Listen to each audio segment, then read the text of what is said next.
Ciao a tutti e bentornati sul mio canale. Oggi ho un video un po' all'improvviso sulla parità delle genere in Italia, soprattutto i diritti per le donne in Italia. Ho già parlato di questo argomento sul canale, ma oggi ho una prospettiva molto interessante che volevo includere nei miei video. È Daniela Manini, la mamma di Claudia, e la considera anche la mia mamma italiana. Durante questi anni di università era sempre lì per cucinarci i pranzi e le cene, ma anche di avere conversazioni molto interessanti. Come una donna mi ispira tanto perché voi sapete che io sono un amante della storia e non è spesso che abbiamo l'opportunità di parlare con qualcuno che ha vissuto delle cose, degli argomenti e della storia di cui parliamo, particolarmente la parità delle donne. Via, stavo dicendo che io sono un pezzo di storia, o meglio di antiquariato. No. Okay, ma ha ragione. No, ma è per dire che in realtà non sono stati così tanti anni, perché non è che stiamo parlando di 200 anni fa o ancora.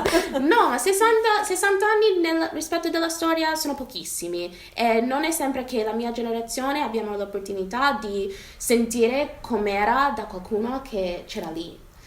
Ecco, io c'ero, sì. Sì. Grazie Tia, grazie di questa bella opportunità, Sì, perché sì. è vero, è veramente straordinario pensare che mia nonna, per esempio, no? O mia mamma per un bel pezzo non abbia potuto esercitare questa possibilità di voto, ed è per questo anche che le nostre belle chiacchierate con Tia, che è una donna peraltro straordinaria, che l'ho vista anche lei combattere, arrivata in Italia da sola, che non parlava nemmeno l'italiano, e quindi insomma credo che tu sia davvero l'esempio proprio della forza delle donne e della possibilità. Ebbene, il diritto di voto è quello che io considero il diritto più importante dato alle donne, per le quali le nostre nonne, le nostre mamme hanno davvero combattuto tantissimo, e quindi è per quello che ho sempre chiesto alle giovani generazioni di esercitare il diritto di voto, cioè di andare e far capire che ci siete. Questo è molto importante, Tia. Sì.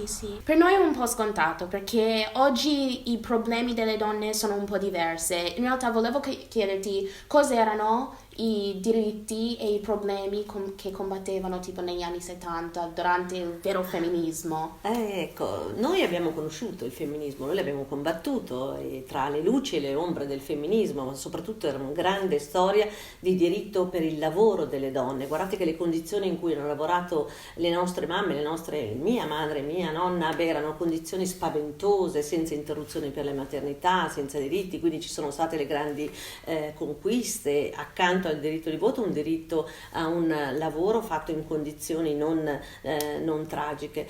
Però venendo ai giorni nostri, ancora abbiamo un dato nel 2016 di 5.000 mamme che hanno abbandonato il posto di lavoro per difficoltà nelle cure familiari, che riguardano gli anziani, che sono un problema delle donne, che riguardano i bambini, perché gli asili nido sono molto spesso costosi e molto spesso non c'è posto a sufficienza all'interno degli asili nido, per cui questi sono tutti problemi da risolvere anche nella civilissima Lombardia. Per te cos'era la conquista più grande per le donne che tu hai vissuto?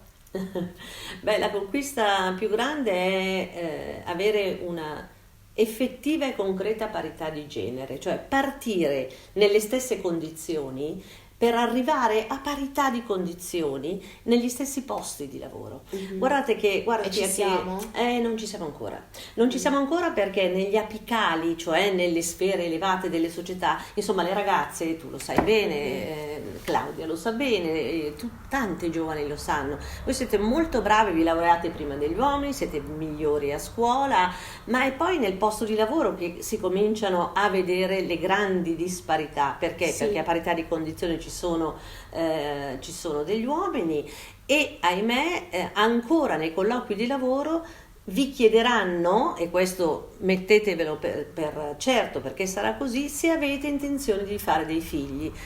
Questo avviene nel 2018, non nel 1960, quindi come vedi c'è ancora tanto da fare in questa materia. Pensa che in Regione Lombardia 5 anni ci sono voluti per applicare le stesse regole di una legge nazionale nella parità di genere. Perché? Perché tutte le teste, anche nel Consiglio regionale, tu vedi molte teste di uomini e pochissime teste di donne, per la difficoltà di occuparsi anche di politica, perché se la politica fosse gestita dalle donne, allora i tempi sarebbero davvero migliori, perché a un certo punto devono tornare anche a casa. Sì, sì, quello è vero. È molto strano da pensare perché hai ragione, quando siamo giovani, e forse questo era un problema per me che io non ho notato. Ho sempre detto che per me in America non c'è sessismo, o io non ho mai vissuto sessismo, ma forse è perché, come hai detto, quando sei giovane non ti nota, ma appena che entri nel mondo di lavoro che ho appena fatto, sì, si vede che tutti i manager sono uomini. Io devo dire che il famoso, come dire, Glass ceiling. glasses, esatto, e cioè il cristallo. Beh, la Hillary non è mica riuscita a conquistarlo e vi trovate anche voi Trump, perché piuttosto che una donna hanno preferito anche Trump, ma questa è un'altra discussione. In realtà è vero, il sessismo esiste, ma si vede di più, penso, nel posto di lavoro. nel posto di lavoro ancora adesso si vede molto, così come obiettivamente anche nelle violenze di genere, per esempio, il gravissimo problema delle violenze di genere. Cioè ci sono degli ambiti in cui la donna è obiettivamente ancora messa alla mercé del macismo, non solo in campo del lavoro, della pubblicità, della violenza drammatica di genere. Perché le donne devono subire ogni giorno un femminicidio, e mi dicono: ma non chiamarlo femminicidio. Ma noi non lo chiamiamo femminicidio perché è più grave dell'omicidio dell'uomo, ma perché è un fatto che la violenza si scatena prevalentemente sul mondo femminile. E quindi anche in questo senso dobbiamo non cessare di sensibilizzare davvero e anche le giovani generazioni con chi ci si accoppia, e soprattutto di non subire, di non tollerare i primi segni della violenza, che non sono mai una violenza diretta, perché c'è un'escalation anche della violenza.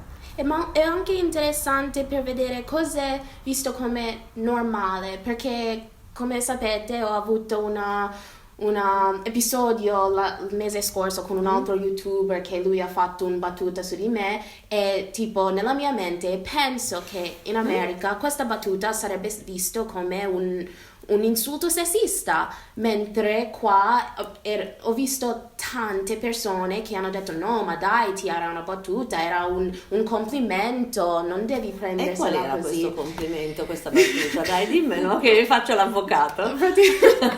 Praticamente era che io ho successo, ho tanti iscritti perché ho il seno grande.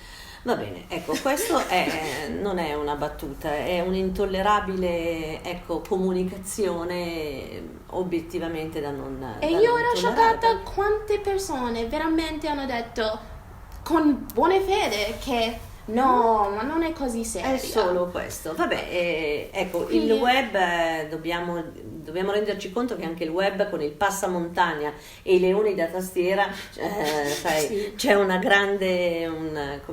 grande mondo del sommerso e pericoloso, e quindi dobbiamo per certi versi accettare, nel momento in cui si entra nel web, alcune drammatiche condizioni, ma tu no, perché hai fatto del web la tua vera professione, per cui dovrai monitorare che questo non si rivolga contro di te, e questo sempre, ma hai un buon avvocato. Sì. No, ho dimenticato di dire perché Danny mi ispira così tanto, è perché sì, è un avvocato, ha studiato alla statale, ha fatto tutta l'università durante un tempo in cui le donne che studia e poi fanno certe professioni erano visti in un modo, vero? Sì, dovevi stare più a casa a curare i figli, perché in realtà era un po' quello che ci Sì, si e poi- aspettava da una donna, che ci si sposasse molto piuttosto giovane, che si facessero tanti figli e che si stesse a casa dal lavoro nel momento in cui. E poi però sono anche la prova del fatto che se hai determinazione ce la puoi fare, ma Esatto. certo occorre però che le istituzioni diano ancora di più una mano al mondo del femminile. Grazie Daniela per Grazie a la te. conversazione molto interessante, ho imparato delle cose perché come dicevi del fatto che in Lombardia, a Milano ci voleva tempo di applicare certe cose, io non sapevo. Noi pensiamo che quando c'è una legge è così. Sai delle leggi per via di essere avvocato, ma anche lavorava in regione per questi 2 anni passati, vero? Sì, consigliere regionale in 2 anni sui diritti anche lì delle donne, nella quale ho visto e ho combattuto molte battaglie, una delle quali è appunto la parità di genere nel consiglio Sì, regionale. sì.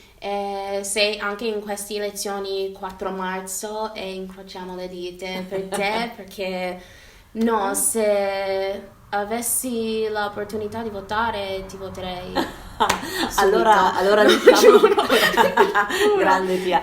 Anche su questo Tia dobbiamo lavorare tanto perché in fondo tu sei davvero molto più milanese, purtroppo sei più milanese tu anche di Claudia che ha scelto Londra, però questo è una delle importanti diritti che persone belle come te che sono venute a Milano, che lavorano a Milano, che hanno studiato, devono avere gli stessi diritti e devono contribuire proprio con il proprio voto alle elezioni di soggetti che imparano a conoscere e ad apprezzare.